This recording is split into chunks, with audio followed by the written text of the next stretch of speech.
buenos días a todos.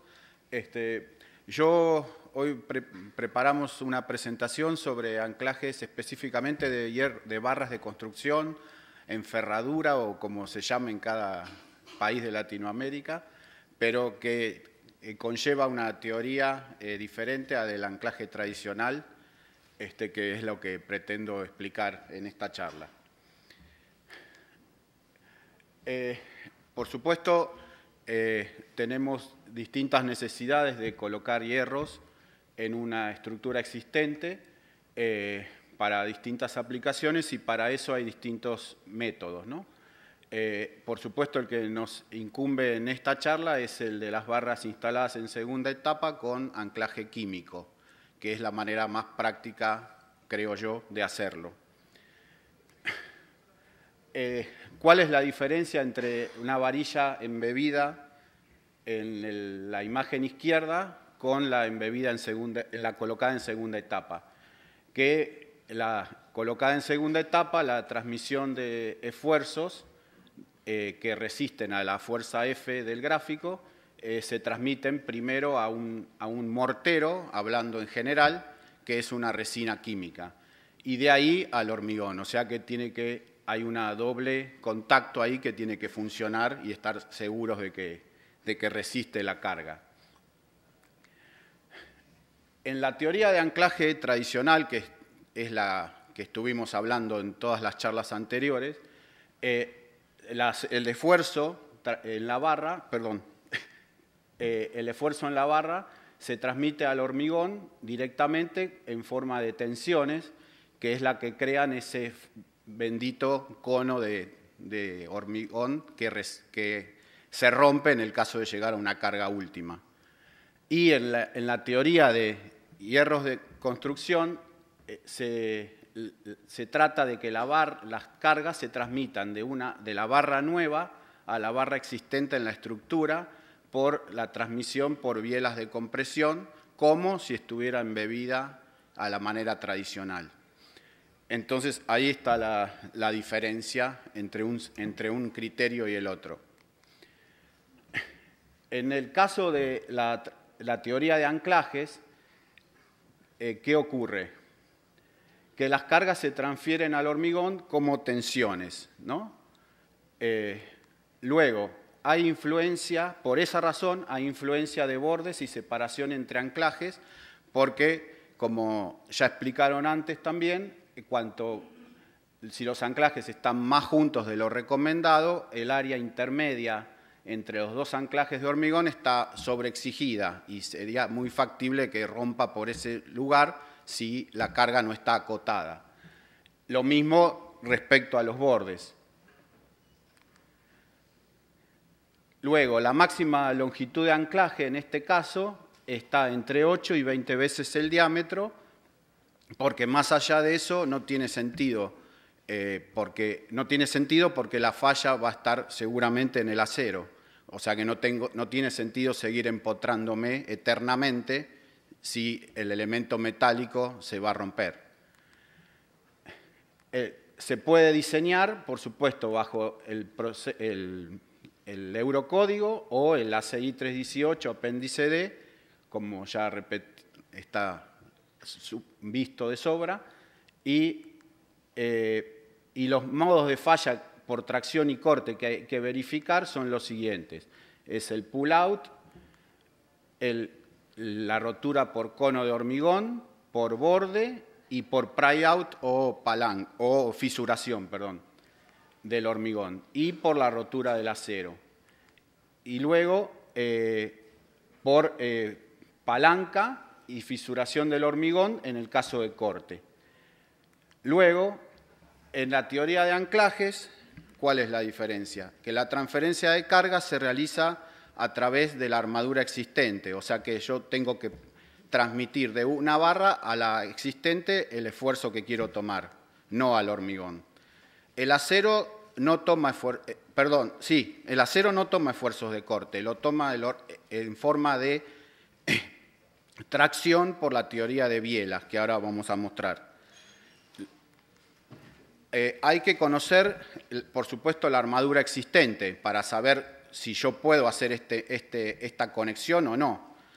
Si yo colocara, como vamos a ver más adelante, una barra en una columna perpendicular a las barras existentes en la columna, eso no funciona como teoría de barras de construcción, funciona como anclaje tradicional, porque no hay un empalme de barras en la misma dirección. Necesito un mínimo recubrimiento de 2 a 5 centímetros, eso por un lado por la corrosión de las barras tradicional y después por el tema de la perforación en ese hormigón, para que se pueda evitar una desviación que se junte o toque a la barra existente, lo cual haría que ese paralelismo que se pretende no se cumpla. Luego, hay que calcular la longitud básica y la longitud de empalme de las barras para decir qué empotramiento voy a necesitar. ¿Por qué? Porque tengo que evaluar qué fuerza por adhesión puede tomar la interfase hormigón-acero de la barra existente y compararla con la barra nueva, con el mortero. El mínimo empotramiento en estos casos es de 10 a 15 diámetros y el máximo es hasta 70 diámetros. Se puede diseñar, por supuesto, también bajo el Eurocódigo y bajo el ACI, y los modos de falla son solamente por tracción, que es por rotura del acero, por fisuración del hormigón, por adhesión. Entonces, el modo de rotura por fisuración ocurre por estas tensiones que se producen en el hormigón debido a la fuerza F actuante en la barra, y crean como un cilindro de tensiones que podría terminar en esto si estuviera muy cerca de un borde o el hormigón fuera de poca resistencia, fuera muy débil, no cumpliera con el mínimo indicado por el fabricante, que normalmente es un hormigón de 150 newton por milímetro cuadrado. Las barras, como dice ahí, estos son capítulos del Eurocódigo, que están indicando esto y, como dice en la parte de abajo, las fisuras deben estar limitadas a un área de modo que no impidan el correcto funcionamiento y durabilidad de la estructura, con un máximo ancho de grieta, digamos, o de fisura de 0,3 milímetros. Luego, la falla por adhesión. Ven ahí que entre la barra embebida y la posinstalada se comportan de la misma manera y la tensión de adhesión última debe ser tal que no produzca un desplazamiento significativo entre el acero y el hormigón bajo carga de servicio y asegurar un máximo de seguridad adecuado. Esa tensión de adhesión, que es la fórmula que está abajo, es entre el mortero y la varilla y el hormigón, es función de la tensión de tracción del hormigón que se sale de esta tabla, que lo ven ahí en el tercer fila. En función de esa FCTK se saca la tensión de adhesión FBD, ¿no? Para que se lee bien ahí, ¿no? Las letras chicas, no sé, pero entonces, en función de la resistencia a tracción del hormigón, se saca la tensión de adhesión entre el hormigón y el químico, y con unos factores de seguridad que tienen que ver con la condición de adhesión N1, que normalmente es 1, porque depende de la posición de la barra y el diámetro de la barra. Como en este caso siempre las barras en segunda etapa son rectas, no tienen ganchos ni ninguna deformación en los extremos, siempre ese coeficiente es 1. Entonces, lo que yo tengo que calcular para saber el empotramiento de la barra es la longitud básica del anclaje. ¿Qué significa eso? Que es la longitud requerida para tomar la fuerza que es igual a el área de la barra por la tensión de diseño, que sería el esfuerzo que yo quiero tomar en una barra, asumiendo que la tensión de adhesión es constante en todo el largo de ese empotramiento. Entonces, esa longitud básica requerida es el diámetro de la barra sobre 4 por la tensión del acero, en este caso particular, que es del producto que está arriba, área por la tensión del acero, que puede ser 420 o 500 newton por milímetro cuadrado, por el área de la barra que yo pretendo usar. Y el denominador es la tensión de adhesión del químico, que salió de la formulita anterior de esta, ¿no? Que depende del químico. Y entonces, una vez que yo tengo esa longitud requerida, puedo calcular la longitud básica de diseño, que es la que voy a usar, que es la longitud requerida, calculada antes por esos coeficientes alfa, que tienen en cuenta varias cosas, como la forma de la barra, que en estos casos es siempre recta, no tiene ganchos bueno, no sé cómo llamar, dobleces en ángulo recto, nada, siempre es recta, porque si no, no la podría colocar en la perforación. Después, el recubrimiento mínimo del hormigón, el factor de confinamiento, si hay armadura transversal en la estructura o no, si hay barras soldadas a esa barra o no, y el factor de presión transversal en el plano de fisuración, que es el gráfico que vimos antes, que es un plano en todo el largo de la barra, transversal a la barra, que es por donde se podría fisurar el hormigón si no hubiera la armadura correspondiente. Entonces, acá tenemos, por ejemplo, que si yo quisiera hacer esto, o sea, anclar una nueva elemento, una viga o una losa o una columna, yo podría aplicar dos teorías, suponerla o empotrada o articulada. Entonces, acá es donde yo les decía que todos los esfuerzos se reducen a tracciones en el acero y compresiones en el hormigón. Entonces, acá donde dice tracción en la barra debido al corte, es una ecuación que sale de trigonometría para transformar el esfuerzo de corte en un esfuerzo de tracción en la cuerda inferior.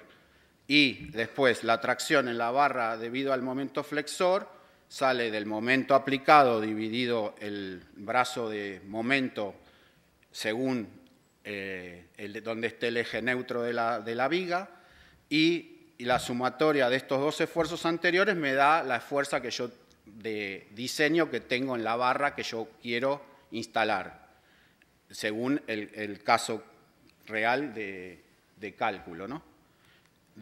Acá sería el dibujo de cómo funciona en un caso empotrada, cuando tengo momento, o puedo tomar momento, o en el caso articulado, donde puedo tomar solamente corte.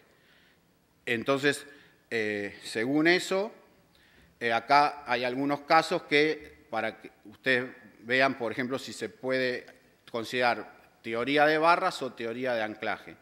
En este caso, por ejemplo, se podría, si está solamente la columna está comprimida, entonces esto funciona, no hay problema porque no tengo que transmitir una tracción a otra barra. Entonces, haya o no haya armadura en la estructura de abajo, se puede hacer. En este caso, por ejemplo, no se puede hacer porque tengo barras traccionadas y no tengo un empalme con barras existentes en la estructura inferior. Entonces, esto, si verifica con la teoría de anclaje, se puede hacer. Si no verifica por la geometría del hormigón, no lo puedo calcular seriamente, digamos. Después, en este caso, por ejemplo, sí, yo tengo ahí puedo yo transferir la fuerza de tracción de la columna, digamos, a la armadura de la estructura de abajo. Entonces, ahí sí puedo aplicar la teoría de barras que expliqué antes. Lo mismo acá. Acá no hay tampoco empalme de hierros en la misma dirección. No es posible. En el lado derecho, porque no hay barras en la misma dirección, a quien transferir el esfuerzo. Después, en esta, lo mismo. Es por la misma razón que antes. O sea, como la armadura existente es así, que es la gris oscura, no puedo poner la nueva empalmando barra con barra. Lo mismo acá. En el caso derecho, sí, porque ahí puedo empalmar la barra nueva superior, donde hay tracción, con la existente. Acá no, porque justamente no hay, la tracción está abajo y no tengo barra para transferir. En este caso sí, porque tengo ahí barras paralelas que puedo transferir los esfuerzos de tracción de la estructura nueva a la existente. Y acá se ve, digamos, acá es el caso más fácil, digamos, que tengo armadura existente y nueva en la misma dirección y siempre una junta rugosa para el mejor contacto y transmisión del corte. La parte de la teoría de cómo calcular el empotramiento, que es lo fundamental, hay que tener una buena instalación de estas barras porque en el 90% de los casos son de gran profundidad. Gran profundidad me refiero a más de 30 centímetros. Entonces, como ya hablaron anteriormente los demás disertantes, es muy importante la buena instalación del anclaje. Para eso hay todo un kit de instalación para poder limpiar y soplar el agujero correctamente de acuerdo a la norma que yo siga, que me indica exactamente cuántas veces tengo que soplar, cuántas veces tengo que cepillar, y una serie de adaptadores de inyección, que no sé si se lee desde lejos allá a la derecha, que son boquillas que me permiten conectar a la boquilla mezcladora del producto para que yo, al introducirla en el fondo del agujero e ir dispensando el producto, la misma boquilla o válvula, le llamo yo, me empuja el inyector hacia atrás. Entonces me asegura que no quedan oquedades de aire dentro de la perforación, que es lo más importante para que el anclaje resista lo que tiene que resistir. Acá, para perforar estos agujeros, hace falta, cuando estoy cerca de un borde o en una situación así muy peligrosa a que se me desvíe el agujero, como es de mucha profundidad, hay una guía de perforación que es un auxiliar para yo poder perforar paralelo a esa guía. Como ven ahí abajo, la barra de referencia es la que me da la orientación de la broca de perforación. Y yo la voy a ubicar, por supuesto, primero el punto donde yo tengo que perforar y luego ubicar ese adaptador, de modo que la barra de referencia y la broca vayan paralelas. Acá tengo ¿cuándo es imprescindible usar esta barra? Eso hasta está en la norma de cuándo es imprescindible, y si no lo usé, tampoco está aprobado el método. No solo cuántas veces limpié y cuántas veces soplé o cepillé. Una barra, cuando se instala cerca de un borde, es evidente.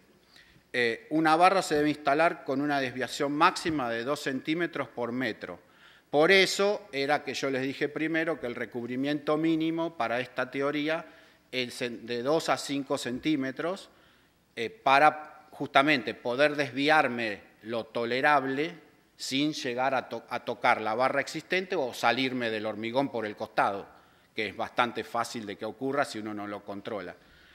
Y luego, si las barras se tocan, la nueva con la existente, ya no funciona la teoría de bielas.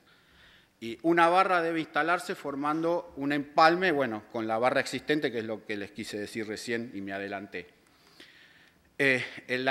Lo que se indica es que el ingeniero calculista debe especificar la posición de las perforaciones, el diámetro y el empotramiento de las barras. Todos los datos, no se puede dejar nada librado al azar, como ya lo han repetido todos los que han estado aquí hablando previamente a mí, incluso si hay que usar guía de perforación o no. Las perforaciones con empotramiento mayor a 25 centímetros hay que perforar con una broca corta y del mismo diámetro al menos los primeros 15 centímetros para tener la guía de entrada al agujero. Y luego continuar con la broca de largo necesario para llegar a la longitud de diseño de empotramiento que calculé. Después, se recomienda dar rugosidad a la superficie de contacto entre los dos hormigones, como se ve en la foto del medio, con una bujarda, y marcar la profundidad de perforación con una cinta en la misma broca, que es lo más práctico y lo más fácil, porque ahí yo tengo una visión bien clara de cuándo llegué a la profundidad correcta. Luego, mientras se perfora, como leen ahí abajo, hay que inyectar aire regularmente para ir retirando el residuo de perforación, porque en perforaciones grandes puede haber residuos que después al final no salga totalmente o cueste mucho más sacarlo. La máxima profundidad de perforación, que es la LB, y el diámetro de la barra definen, por supuesto, el volumen de químico que necesito inyectar. Entonces, tengo que marcar la barra para el control de la profundidad del anclaje, la barra de construcción. Entonces, la profundidad del anclaje calculada debe ser marcada con cinta en la misma barra, como se ve ahí en rojo. La barra marcada se inserta en el agujero con movimientos giratorios, como de tirabuzón en un corcho, para que el químico envuelva la varilla y se meta entre todas el estriado de la varilla. Luego, de este modo, se puede chequear la profundidad, a ver si es correcta, y que la barra entre cómodamente, sin ninguna obstrucción, porque podrían quedar residuos.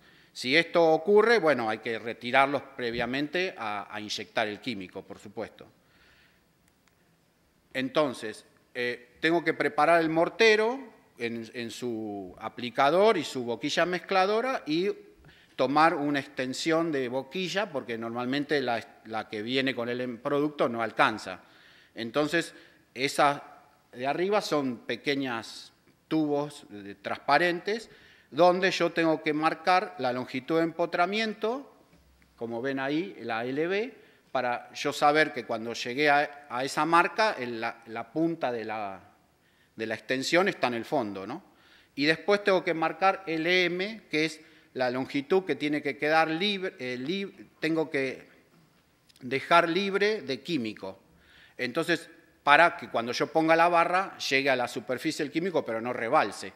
Entonces, esa LM se calcula con, les muestro esto y después vuelvo para atrás, con esta tabla que viene con el kit de instalación, que la provee el mismo fabricante, para que en función del diámetro de la barra que yo tengo que instalar y el diámetro de perforación, como ven allá a la derecha como ejemplo, puse un hierro del 12 y una perforación de 16, porque es más grande el diámetro de perforación que en una varilla roscada por la nervadura del hierro.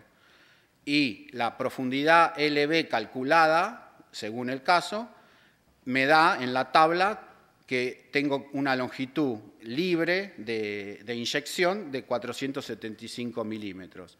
Entonces, yo marco, a ver para atrás, marco esa LM allá a la derecha, en el caso que yo tenga que hacer, y entonces voy al fondo de la perforación, ven que en la punta de la parte roja es la boquilla de la válvula de inyección. Entonces, empiezo del fondo para adelante, y el mismo químico me va empujando la varilla hacia afuera, porque tiene esa válvula roja en el extremo.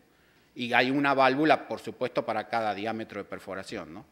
Entonces, cuando la misma válvula me va retirando el químico hacia afuera, llega un momento que yo veo la otra marca roja en la boca del agujero. Ahí dejo de inyectar.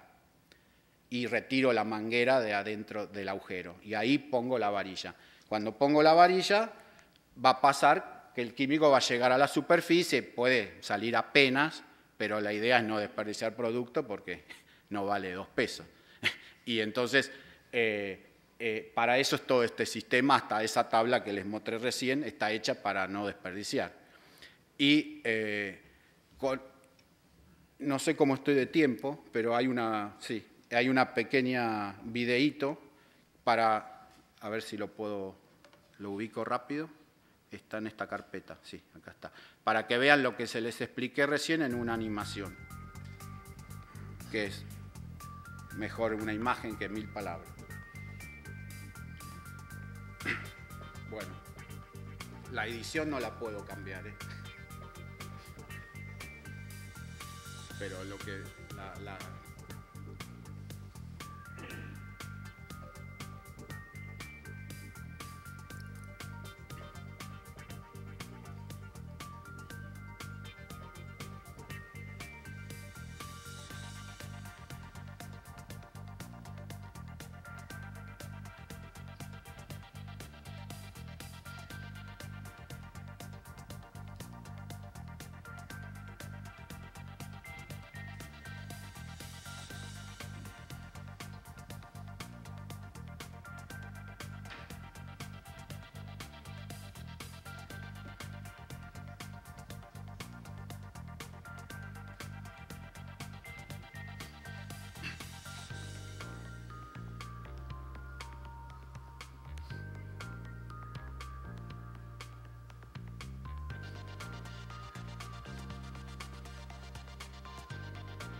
ese es el cepillo que se conecta también con la máquina para facilidad de limpieza y llegar al fondo con extensores. Esta es también otra manguera de limpieza con aire comprimido. Ahí se controla la profundidad con la misma varilla.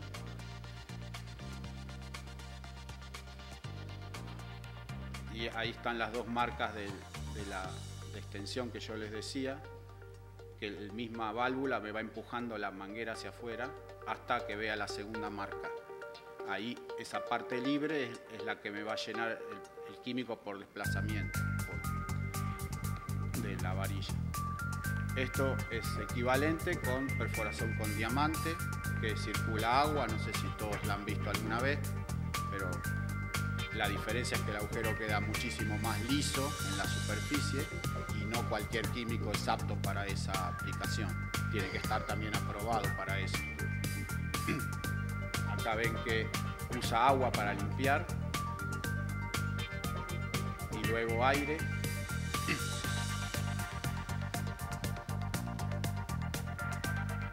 Y luego cepillo.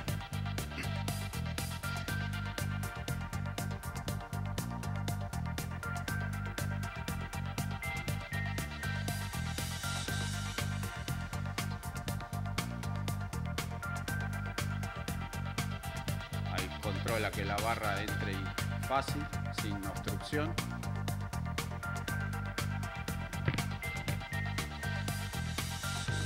Y vuelvo a inyectar como antes.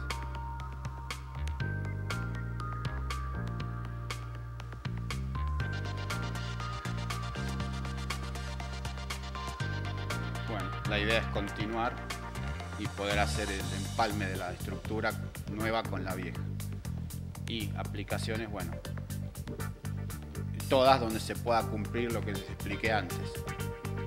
Y si no, funciona por teoría de anclaje, que habría que verificar si hay hormigón suficiente, no hay problema de bordes y demás. Bueno, esto es lo que teníamos para hoy y bueno, cualquier consulta, bienvenida. Bueno, el jefe siempre. Sí. Interesante el enfoque, no lo había pensado así en el caso de este tipo de anclaje. A lo mejor me gustaría un par de comentarios tuyos respecto a algunas apreciaciones. Primero, diseño debiera ser a la fluencia de las barras. Sí. Más que a la tensión que pudieran estar trabajando eventualmente frente a un estado de carga. Sí. Y lo segundo es que yo entiendo que la falla por adherencia podría ser calculada con las mismas disposiciones que tiene el ACI 318. O sea, tomar lo que tiene el capítulo 17 o el apéndice Yo creo D, que sí. Porque... y todas las calificaciones y certificaciones de la mezcla barra con el químico. Sí. ¿No sé? Sí. Yo estoy seguro de lo mismo porque las tablas esas que yo necesito para calcular esa adherencia tienen los mismos valores en la interfase hormigón-acero que en el reglamento americano que en el europeo.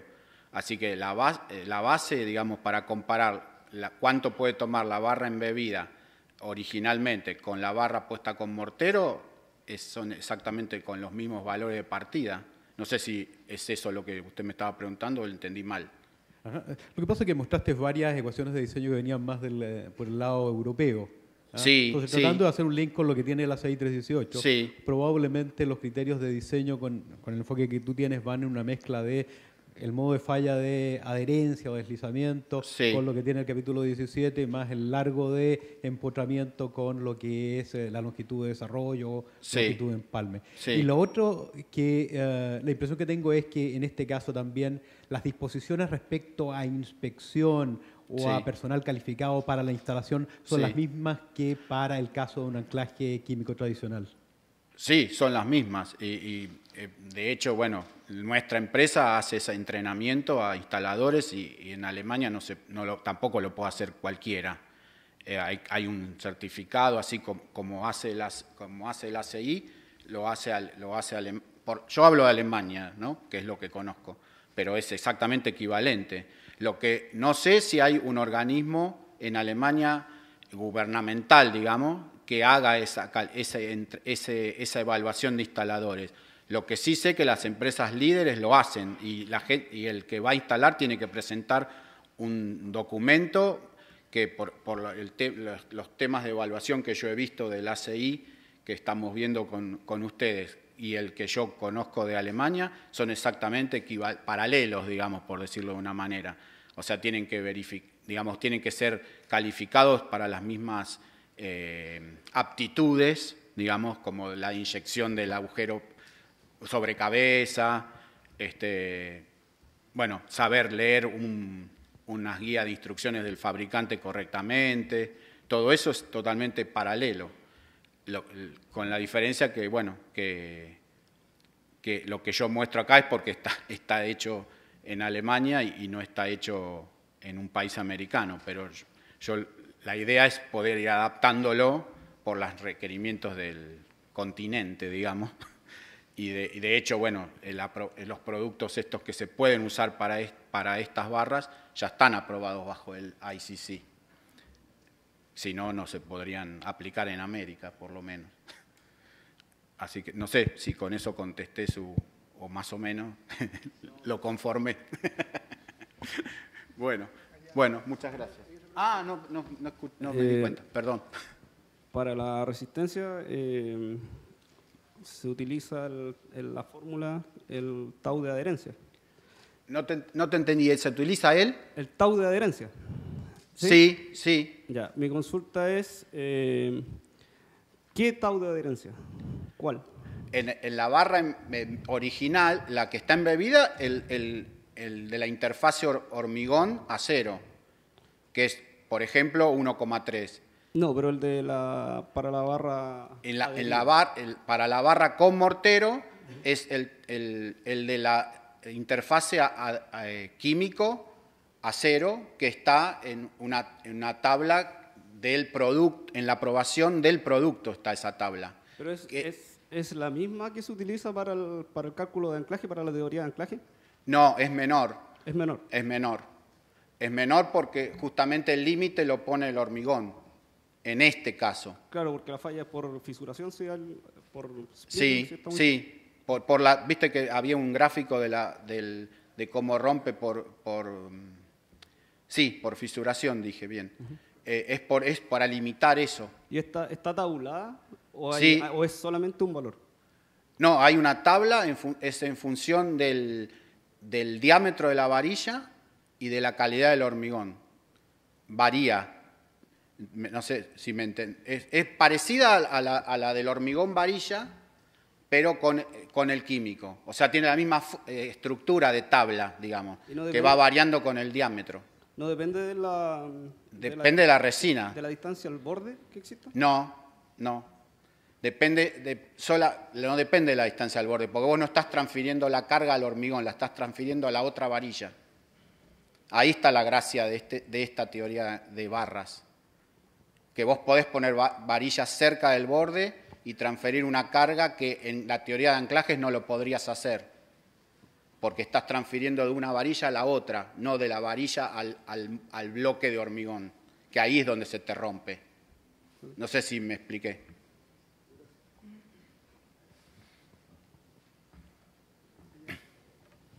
Hola. Sí. Tengo la siguiente consulta. Ocurre que en el último video que se mostró del anclaje en el muro, ¿cierto? Sí. Se ve súper bonito porque es teórico y todo lo demás, pero lo que ocurre en la generalidad de las obras, sí, por mucho que uno quiera hacer el procedimiento y tener las herramientas indicadas y los instrumentos, qué sé yo, sí, pasa que el viejito empieza a perforar y se encuentra con un fierro. Saca el roto martillo sí, o la herramienta que esté utilizando, empieza en otro lado, sí, y la probabilidad de que se encuentre con un estribo o con la misma barra sí, longitudinal es alta. sí. Como habitualmente, lo que yo he visto por lo menos es que esos espacios, esos orificios se llenan con el mismo producto químico. Sí, así no hay que sé si hacer. es lo más recomendable, porque finalmente toda esta teoría del cono de arranque y todo empieza a perder un poco de fuerza. Sí, o sea, en realidad no es lo ideal que pase eso. O sea, si uno no lo pudo escanear antes la armadura y saber exactamente, porque en teoría habría que hacerlo con precisión. no es lo ideal, pero pasa. Pero si pasa, lo mejor que puedes hacer es llenarlo con el químico, porque el químico tiene resistencia equivalente al hormigón o más, y la verdad que no habría otra solución. Si no, tendrías que destruir todo o sea, hacerlo al método embebido tradicional y decir, bueno, esto ya no me sirve, pico y vuelvo a encofrar y vuelvo a colar hormigón.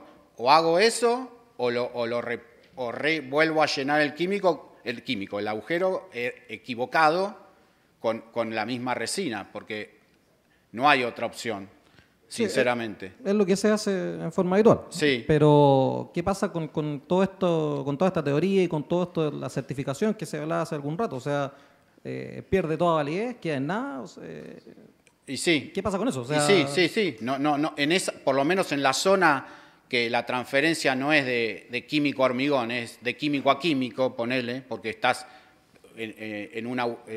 con el agujero correcto tocaste un agujero que rellenaste.